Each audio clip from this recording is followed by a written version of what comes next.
Everyone has a moment in life they can never forget. For me, it began on a cold December night when the world outside felt quiet, frozen, almost breathless.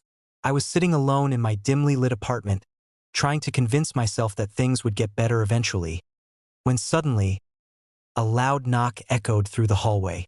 It wasn't the kind of knock neighbors make or delivery men give. It was frantic, urgent, almost desperate. And when I opened the door, a stranger stood there, shivering, with eyes full of something I couldn't understand. Something between fear, regret, and hope. And the first thing he said was, "Please, I think you're the only one who can help me." That was the moment my life began to change. I didn't know who he was. I didn't know why he chose my door. But I do know this. By the end of that night, everything I thought I knew about myself, my past, and my future would be rewritten in ways I never expected. He stepped inside, slowly, as if afraid the floor would give way under him. He kept glancing over his shoulder like someone might be following him. I could see his hands shaking, his voice breaking. When he finally sat on my couch, he whispered a name I hadn't heard in years. My brother's name. The brother I lost after a fight neither of us ever apologized for. The brother I still mourned every single day. The stranger looked directly into my eyes and said, "I was with him in his last moments. He made me promise to find you." And before I could speak, he began to tell me everything. He explained how he and my brother had become close during the last months of his life. How my brother talked about me constantly. How much he regretted our last argument. How badly he wanted to make things right. And then he told me the part that broke me completely. He said his biggest fear wasn't dying. It was leaving this world without fixing things with you.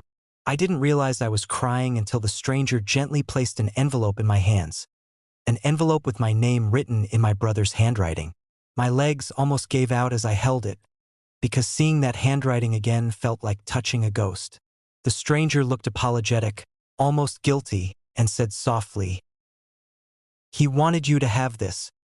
He wanted you to know he never stopped loving you." I opened the letter with trembling hands.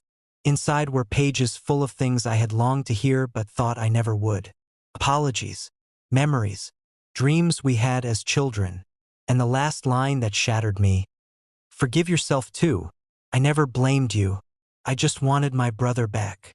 For the first time in years, I felt something heavy inside me start to break apart, like chains finally snapping. I sat there in silence, crying harder than I had ever cried in my life. The stranger didn't say anything.